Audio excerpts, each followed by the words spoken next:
Good day, ladies and gentlemen, panel of judges, co-debater, and my fellow people. My name is SIDI, the interviewer. I want to interview the soldier. And good afternoon, what's the name, sir? Good afternoon. My name is Oji Baba. Oji Baba, can I question? You can ask your question. Okay, I ask you question. Is it waiting? The seat? Which kind of question with this one? Normally, man, I dey sit, man. You dey sit for Salanga or PC fees? That one no concern you. I don't answer your question, man. Go back about it. Right, okay. Soldier, you dey toast, somebody toast you. Obìnrin man toast you, and man toast obìnrin.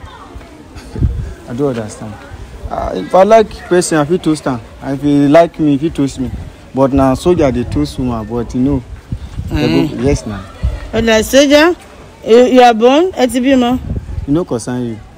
Okay, but I know that I said to go work. You just beg me, say me you want ask me question. I beg, I won't go work. Okay, soldier. Yeah. You dey eat? You eat on the same manjo. You know they eat. I eat. Why they do like this?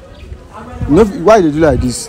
No, if you open your second eye. Soldier, no use eyes push me. Please. No, say I they do like this now. Person they abuse Ruga. You know, I won't feel your jubu me.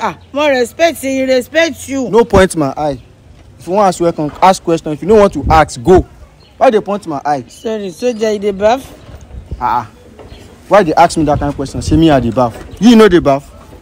I they smell, but they try to tell me I'm smelling, but. It's so quite smelly. Is they ask the question in the bath? What did they ask you where they cry? Ruga. Oh yeah, the last one. After this one, if you no ask better thing, Allah Wallah, where they go. Oh, they might be. Last question, you they brush your teeth. Come on for here. Sorry, guy. My name is. Come on, if you talk anything for that place, come on for here.